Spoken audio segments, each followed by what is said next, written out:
Assalamualaikum dan salam sejahtera semua. Kami dari kumpulan 3 ingin membentangkan tentang budaya hedonisme. Alangkah baiknya kalau kita mengenal apa itu hedonisme. Menurut ahli falsafah, hedonisme ini terdiri daripada dua kategori, yaitu hedonisme psikologi dan hedonisme etika. Hedonisme psikologi adalah tindakan yang difikirkan dapat memberi kenikmatan terbesar kepada mereka, lantas dapat mengurangi kesakitan yang dialami. Manakala hedonisme etika pula, sesuatu tindakan yang dapat menghasilkan kenikmatan dan kebahagiaan terbesar kepada mereka.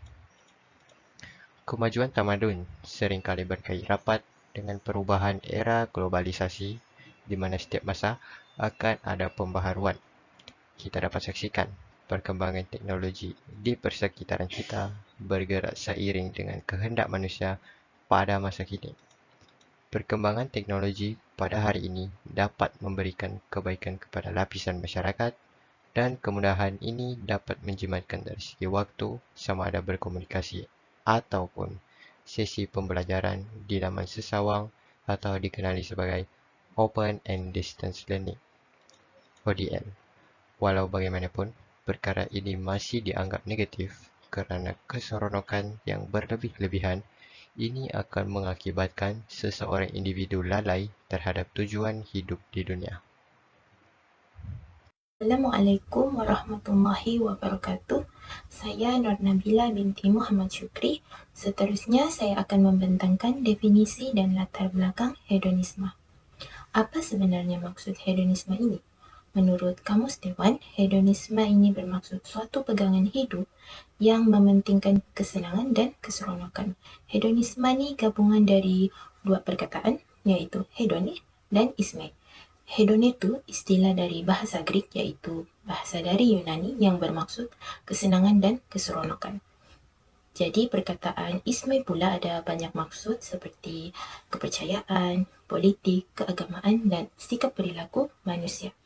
Selain itu, masyarakat luar juga percaya bahawa hedonisme ini adalah sikap suka memboros, membazir dan menghabiskan duit kerana mereka cuma pentingkan kesenangan di dunia sahaja. Budaya hedonisme ini sudah wujud sejak zaman Yunani lagi. Masyarakat yang mengamalkan budaya hedonisme ini dikenali sebagai masyarakat hedonis dan sifat mereka pula digelar sebagai hedonistik. Terdapat beberapa tokoh yang memberikan pandangan mereka tentang konsep hedonisme ini. Antaranya ialah Democritus dan Aristippus of Cyrene.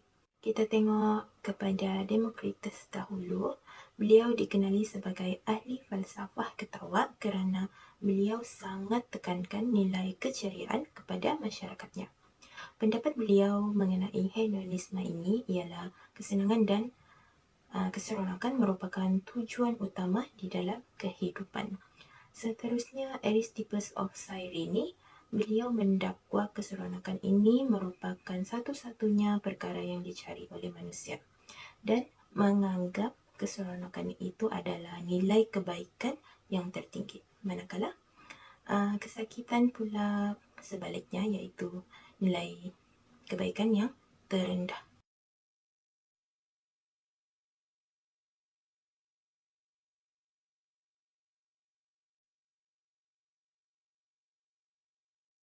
Budaya hedonisme ni boleh terjadi atau meningkat disebabkan oleh beberapa faktor dan antaranya faktor individu itu sendiri.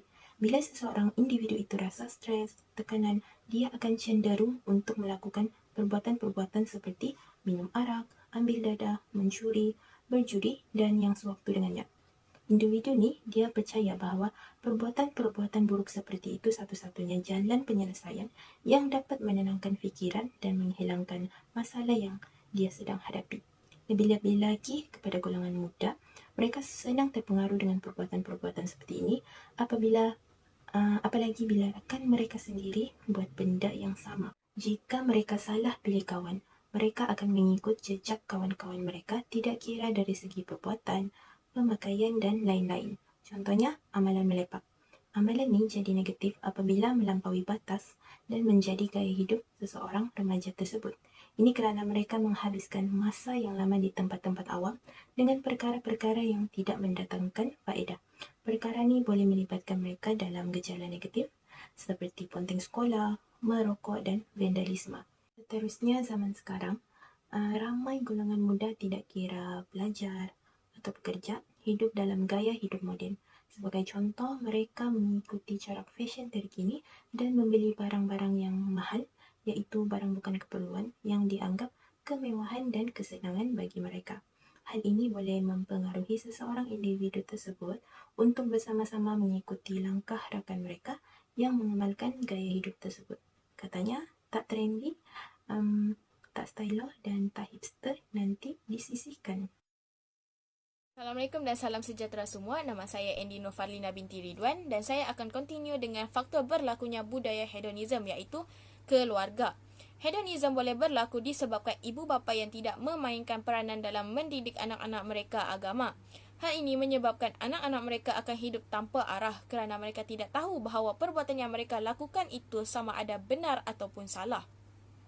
Yang mereka tahu hanyalah untuk berseronok tanpa memikirkan kesan yang boleh memudaratkan diri sendiri. Selain itu, ibu bapa yang tidak mengambil berat tentang aktiviti harian anak-anak juga boleh dijadikan sebagai faktor budaya hedonism. Hal ini demikian kerana ibu bapa yang sering sibuk dengan pekerjaan mereka akan membuat anak-anak mereka akan rasa kurang diawasi dan memilih untuk berseronok bersama rakan-rakan mereka seperti pergi ke pesta hiburan ataupun mengambil dadah secara sembunyi tanpa pengawasan ibu bapa mereka. Seterusnya adalah keruntuhan institusi keluarga seperti pergaduhan dan penceraian juga boleh menyebabkan berlakunya budaya hedonism. Keruntuhan ini memberi kesan kepada mental anak-anak. Mereka akan mengalami tekanan jiwa dan memilih untuk melakukan perkara-perkara yang tidak sepatutnya, seperti mengambil dadah ataupun minum arak untuk menghilangkan segala tekanan dalam jiwa mereka dan memikir hal itu sangat menyeronokkan kerana tidak memikirkan apa-apa masalah yang berlaku terhadap diri mereka ataupun menganggap tindakan tersebut adalah salah satu cara untuk melepaskan tekanan. Akhir sekali, ibu bapa yang tidak mengawal penggunaan alat elektronik seperti telefon pintar, tablet dan juga komputer dalam harian anak-anak juga boleh menyebabkan berlakunya hedonism. Seperti yang kita tahu, perkembangan teknologi di negara kita semakin pesat. Begitu juga dengan pengaruh budaya hedonism yang kian meluas terutamanya melalui media sosial. Jika ibu bapa tidak mengawal penggunaan alatan elektronik dalam harian anak-anak, anak-anak akan lebih cepat terpengaruh kerana melihat konten-konten ataupun kandungan dalam media sosial yang menceritakan tentang budaya orang barat. Ibu bapa sewajarnya memainkan peranan dalam menjaga dan mendidik mereka sejak kecil lagi agar dapat mencegah mereka daripada terpengaruh dengan budaya hedonism. Seterusnya adalah pengaruh media massa.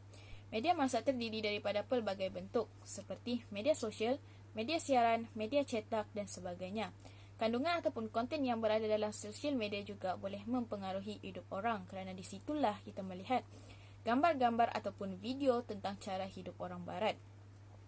Dan tidak lupa juga media sosial yang mengandungi konten-konten trend terkini juga boleh menyebabkan mereka ingin mengikuti trend tersebut tanpa memikirkan sama ada perkara tersebut betul ataupun salah kerana jika tidak mengikuti, mereka akan dikira sebagai ketinggalan zaman. Kedua, babak-babak yang tidak bagus ditayangkan dalam penyiaran filem ataupun drama. Drama ataupun filem yang berunsurkan aksi ganas ataupun pergaulan bebas boleh mempengaruhi golongan muda untuk bertindak seperti mana yang ditayangkan dalam filem ataupun drama. Sebagai contoh, aksi ganas. Aksi ganas dari filem boleh menyebabkan berlakunya kes buli di sekolah. Seperti yang kita selalu dengar, kes buli di sekolah. Seorang pelajar yang lemah sering dibuli oleh sekumpulan pelajar sebagai cara untuk memuaskan hati mereka sendiri. Hal ini demikian kerana mereka menganggap bahawa diri mereka kuat dan berasa seronok ketika membuli pelajar-pelajar yang lemah. Akhir sekali, pengaruh permainan video atas talian. Pengaruh permainan video atas talian seperti Mobile Legends boleh memberi impak kepada anak-anak muda zaman sekarang. Antara kesan daripada game ini adalah ia boleh mencetuskan pergaduhan yang melibatkan kaum ataupun negara, kerana mereka akan menggunakan perkataan-perkataan yang kesat dan mengaitkan isu perkauman ataupun kenegaraan untuk menghina pihak lawan mereka dalam game tersebut. Dan tidak juga lupa, permainan ini boleh membuat ramai yang leka dengan tanggungjawab mereka sebagai anak dan pelajar kerana ketagihan bermain game seharian. So, itu sahaja dari saya. Sekian, terima kasih. Norabila akan sambung ke faktor seterusnya. Seterusnya kita pergi faktor keempat pula, iaitu faktor negara. Hedonisme di negara kita semakin meningkat apabila ramai golongan muda, terutamanya remaja, yang berumur seawal 14 tahun dengan bebasnya keluar masuk ke pusat hiburan dan minum arak. Perkara ini terjadi disebabkan kurangnya penguasaan undang-undang atau sekatan daripada pihak kerajaan dalam menangani pusat-pusat hiburan di setiap tempat dalam negara. Budaya hedonisme ini begitu cepat menular dalam kalangan remaja yang mudah terpengaruh dengan keseronokan dan aktiviti yang dianggap dapat menghilangkan rasa bosan, terutamanya remaja yang tinggal di dalam bandar. Bukan itu sahaja, kemasukan artis-artis antarabangsa dalam negara juga boleh membawa kepada budaya hedonisme. Sebagai contoh, pada bulan Ogos baru-baru ni, Malaysia telah menganjurkan konsert Billie Eilish Happier Than Ever The World Tour.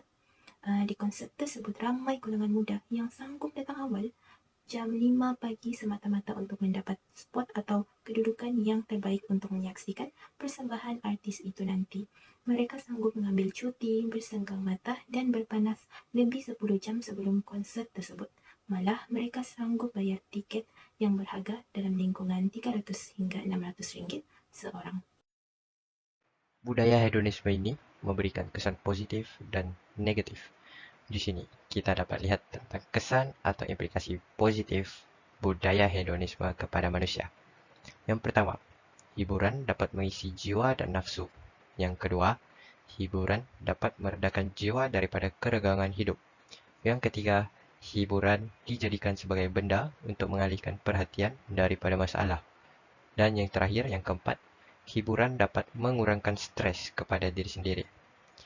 Benda-benda yang dinyatakan tadi adalah selari dengan maksud hedonisme itu sendiri, iaitu berlandaskan dengan keseronokan, kesenangan, dan kenikmatan hidup semata-mata. Namun begitu, hiburan yang terlalu lampau telah mengatasi norma yang sepatutnya, iaitu kesederhanaan dalam berhibur.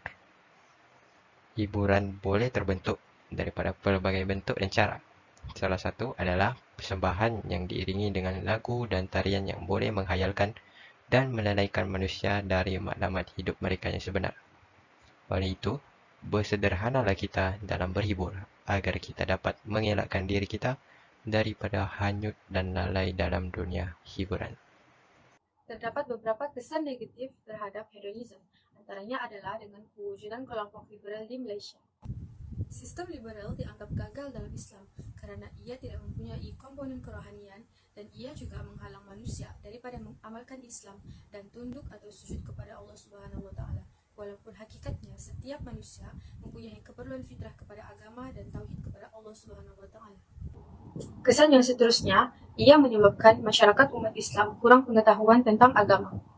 Perbuatan maksiat yang sering dilakukan oleh umat Islam dianggap ringan dan biasa saja. Malah, ia menjadi satu kebiasaan bagi seseorang yang sering melakukannya dan sudah biasa melakukannya tanpa ada rasa takut.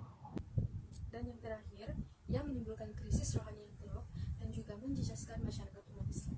Keinginan untuk mencoba tanpa asas agama yang betul akan membawa seseorang ke lembah kemurkaan. Seterusnya, saya Sarah Afika akan membentangkan mengenai cara mengatasi budaya hedonisme dalam kalangan masyarakat. Cara mengatasi budaya hedonisme yang pertama ialah melalui peranan pihak kerajaan, di mana pihak kerajaan perlu mengetatkan lagi undang-undang yang sedia ada dalam negara. Dengan adanya undang-undang yang ketat, masyarakat akan takut untuk melanggar peraturan akibat adanya tindakan yang akan dikenakan oleh pihak kerajaan seperti bayaran denda atau penjara, mengakibatkan masyarakat lebih berwaspada dalam melakukan sesuatu tindakan. Seterusnya, didikan awal ibu bapa juga merupakan satu cara mengatasi budaya hedonisme yang berkesan. Hal ini demikian kerana setiap perilaku seseorang individu merupakan pengaruh dan hasil didikan dari rumah, di mana ia merupakan tanggung jawab setiap ibu bapa untuk mendidik anak menjadi contoh teladan yang baik agar dapat melahirkan masyarakat yang berakhlak mulia. Tambahan pula, ibu bapa merupakan guru pertama setiap individu sejak lahir lagi. Selain itu, setiap individu juga berperanan penting untuk mengatasi budaya hedonisme ini dengan mengelakkan diri daripada perkara negatif. Setiap individu hendaklah sentiasa mengekalkan persekitaran yang positif dan memberi faedah kepada diri sendiri. Sebagai contoh, pergi ke majlis ilmu, membaca Al-Quran, dan membuat amal kebajikan dalam masyarakat. Sekiranya terdapat ajakan atau pengaruh rakan sebaya yang negatif, kita mestilah berani untuk berkata tidak agar dapat melindungi diri daripada perkara yang mendatangkan kemudaratan kepada diri kita sendiri.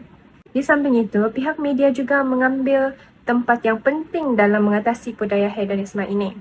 Pihak media bertanggung jawab untuk menyebarkan info-info yang penting bagi memberi kesedaran kepada masyarakat akan impak negatif yang akan berlaku kepada golongan masyarakat yang mengamalkan gaya hidup hedonistik. Akhir sekali, cara mengatasi budaya hedonisme dalam kalangan masyarakat ialah dengan mementingkan pendidikan Islam. Falsafah pendidikan Islam dapat mendidik masyarakat untuk beriman dan beramal soleh untuk bertakwa kepada Allah Subhanahu wa Ta'ala, agar mereka tidak terus terjerumus dalam cara hidup yang jahil. Sekiranya mempunyai masyarakat yang mementingkan falsafah pendidikan Islam, semestinya gaya hidup hedonisme ini dapat dielakkan dari menjadi suatu cara hidup manusia pada hari ini dan pada masa akan datang. Kesimpulannya, semua pihak tanpa mengira warna kulit, umur atau agama harus bekerjasama untuk mengatasi budaya tidak bernilai ini dan terus membina negara kita yang tercinta ketika kita menghadapi zaman globalisasi yang agak sukar. Satu saranan yang boleh dikemukakan ialah golongan muda perlu diperkasakan lebih melalui gerakan dakwah masyarakat, khususnya dengan menumpukan perhatian kepada mereka.